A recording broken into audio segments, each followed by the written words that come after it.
La cruda realidad de morir como soldado japonés en la Segunda Guerra Mundial. El metraje que estás a punto de presenciar es auténtico, sin editar, y brutalmente real. Este documento visual ofrece un vistazo directo a la vida y muerte de los soldados japoneses durante la Segunda Guerra Mundial. Nos muestra no solo los horrores del combate, sino también el sufrimiento, las decisiones estratégicas y las fuerzas geopolíticas que moldearon su destino. Ser un soldado japonés durante la Segunda Guerra Mundial significaba enfrentar una probabilidad abrumadora de morir en circunstancias espeluznantes. La combinación de tácticas militares extremas, equipos insuficientes y entornos implacables convirtió cada día en una lucha por sobrevivir. El Teatro del Pacífico, una vasta extensión de islas, selvas densas y océanos sin fin, fue escenario de algunas de las batallas más brutales de la historia. Cada isla era una fortaleza estratégica para los japoneses, defendida hasta el último hombre, pero también se convertía en una trampa mortal cuando el enemigo llegaba. Las decisiones tomadas por el alto mando japonés, guiadas por un código de honor extremo y una estrategia militar ambiciosa, sellaron el destino de millones de soldados que enfrentaron desafíos que iban más allá de cualquier comprensión moderna. El contexto geopolítico, el Teatro del Pacífico y el Imperio japonés.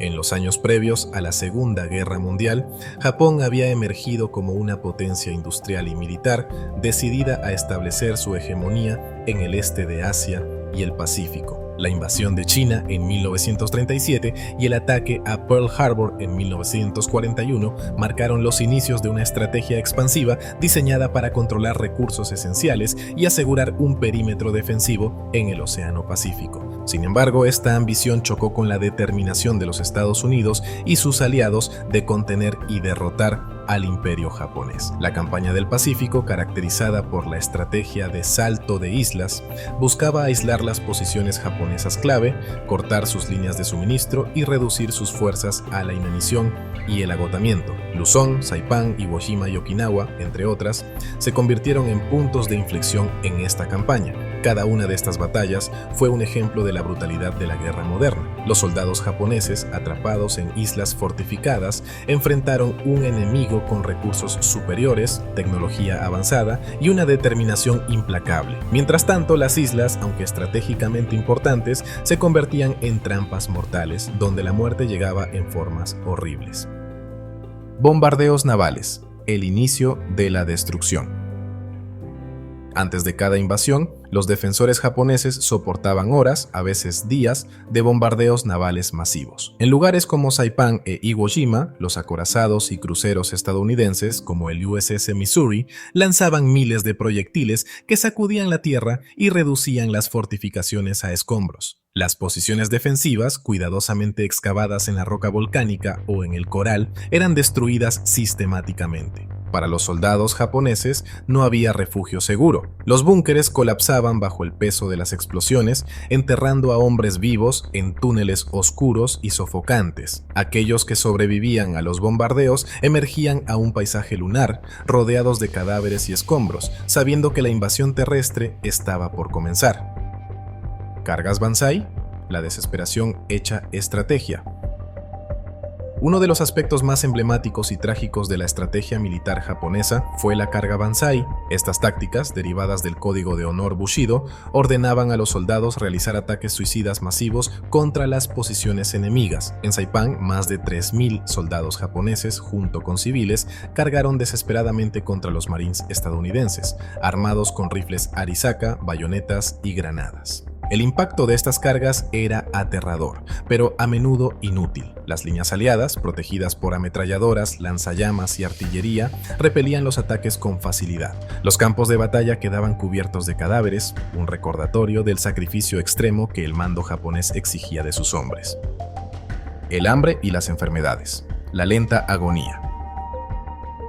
El bloqueo naval aliado fue una táctica devastadora que aisló a las guarniciones japonesas en islas remotas. Sin acceso a suministros básicos, los soldados se enfrentaron al hambre y las enfermedades. En lugares como Guadalcanal, los soldados subsistían comiendo raíces, insectos y hojas, mientras que las enfermedades como la malaria y la disentería diezmaban sus filas. El agotamiento físico era evidente. Hombres jóvenes, entrenados para ser guerreros, se convertían en sombras de sí mismos, incapaces de levantar sus rifles o de mantenerse en pie. Para muchos, la muerte por inanición o enfermedad llegó mucho antes de que las fuerzas aliadas desembarcaran en sus costas.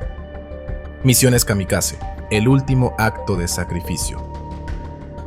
Cuando la guerra comenzó a inclinarse en favor de los aliados, el alto mando japonés recurrió a las misiones kamikaze como una táctica desesperada. Jóvenes pilotos, muchos de ellos apenas entrenados, subían a sus aviones Mitsubishi Zero, cargados de explosivos, para lanzarse contra los barcos aliados. Estas misiones, aunque devastadoras en algunos casos, no lograron cambiar el curso de la guerra. Para los pilotos era una muerte asegurada, una tragedia personal que reflejaba la desesperación de su nación. A pesar de su sacrificio, los kamikaze pasaron a la historia como un ejemplo de la intensidad y desesperación del conflicto en el Pacífico. La guerra en la selva, un infierno vivo. En lugares como Birmania y Filipinas, la guerra en la selva presentó un desafío único. Los soldados japoneses, mal equipados y con uniformes inadecuados, enfrentaron no solo a las tropas aliadas, sino también a la naturaleza. Las condiciones eran implacables: calor sofocante, lluvias torrenciales y selvas infestadas de insectos y enfermedades. Los guerrilleros locales, apoyados por los aliados, utilizaron tácticas de emboscada y sabotaje para atacar a los japoneses. Cada paso en la selva era una lucha por sobrevivir, y la muerte podía llegar en forma de un disparo, una trampa explosiva o una mordedura venenosa. Las bombas atómicas, el apocalipsis final. Para los soldados japoneses estacionados en Hiroshima y Nagasaki, las bombas atómicas representaron el horror definitivo. En cuestión de segundos, el Little Boy y el Fat Man destruyeron ciudades enteras, matando a decenas de miles instantáneamente. Aquellos que sobrevivieron a la explosión inicial enfrentaron quemaduras horribles, infecciones y la agonía de la radiación. Estas bombas no solo marcaron el fin de la guerra, sino también el inicio de una nueva era de destrucción masiva, donde los soldados y civiles se convirtieron en víctimas de una tecnología aterradora. Un testimonio de dolor y sacrificio. Al final de la Segunda Guerra Mundial, más de 2 millones de soldados japoneses habían perdido la vida. Su destino fue moldeado por decisiones geopolíticas, estrategias militares extremas y un entorno implacable que demandaba sacrificios inimaginables.